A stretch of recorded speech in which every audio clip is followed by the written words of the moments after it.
नमस्कार दोस्तों। इस समय दुनिया में दो बड़े युद्ध चल रहे हैं। एक है रशिया यूक्रेन युद्ध और दूसरा है इजराइल हमास युद्ध।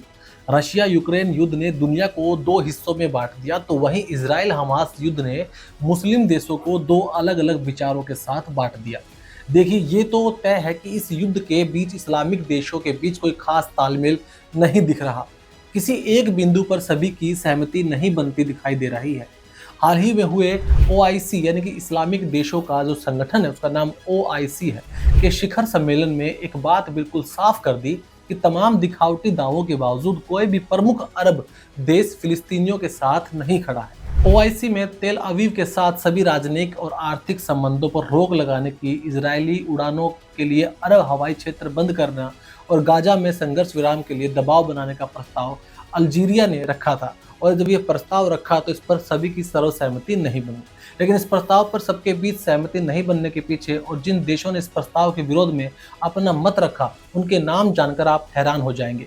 यही वो कारण है जिसके चलते अब हम ये बात स्पष्ट हो चुकी है कि इजराइल हमास युद्ध ने इस्लामिक वर्ल्ड को पूरी तरीके से दो अलग अलग विचारधाराओं में बांट दिया है।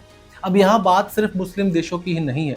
अब बात है अपने देश के हितों की रक्षा करना और आर्थिक मोर्चे पर अपनी मजबूती को ध्यान में रखना और उसी के हिसाब से अपने फैसले लेना। यहाँ पर रिलीजियस फैक्टर इन देशों के बीच में काम नहीं कर रहा। देखिए, जिन देशों ने इसका विरोध किया है वो कोई छोटे मोटे देश नहीं है। ये वो देश है जिनकी या तो सीमा इजराइल से लगती है या फिर वो प्रमुख इस्लामिक राष्ट्र है। यही नहीं, आर्थिक मामलों पर भी इनका कोई तोड़ नहीं है। देखिए, इस प्रस्ताव के विरोध में अरब दुनिया की राजनीति की अगुवाई करने वाला सऊदी अरब और उसका वित्तीय लीडर यूएई शामिल थे। जॉर्डन, जिसकी 2/3 आबादी फिलिस्तीनी है और जो सबसे तीखे स्वरों में इजराइल की निंदा करता है, वो भी इस प्रस्ताव के खिलाफ दिखाई दिया। देखिए, मिस्र, जो कि बड़ा अरब देश है और गाजा में होने वाली किसी भी घटना से सबसे अधिक प्रभावित होता है, और सूडान, जिसके बारे में हाल ही में माना जाता था कि उसने बहरीन, मोरक्को आदि के साथ अलकायदा को आश्रय दिया था, इन तमाम देशों ने भी प्रस्ताव में अड़ंगा डाल दिया। सम्मेलन के शामिल नहीं हुए प्रभावशाली गैर अरब मुस्लिम राष्ट्र तुर्की और इंडोनेशिया भी कुछ खास नहीं कर सके। लेकिन अब सवाल ये बनता है कि आखिर फिर इजराइल का विरोध और फिलिस्तीनी नागरिकों का समर्थन, कहीं ये एक दिखावा तो नहीं, इस्लामिक देशों के लिए सिर्फ दिखावा मात्र तो नहीं रह गया है? और इस वैचारिक बंटवारे से भारत को क्या लाभ है? देखिए, भारत की भूमिका इजराइल और मिडिल ईस्ट के साथ साथ इस्लामिक देशों में बहुत अहम है।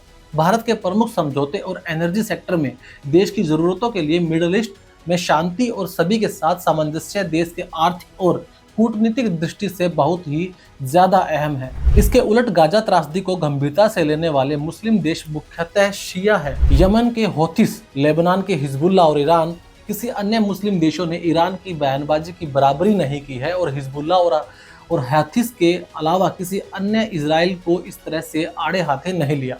लेकिन यह भी स्वार्थी दिखावा हो सकता है, जिसके मूल में सुन्नी गाजावासियों का इस्तेमाल शिया ईरान के राजनीतिक उद्देश्यों की पूर्ति करना हो सकता है।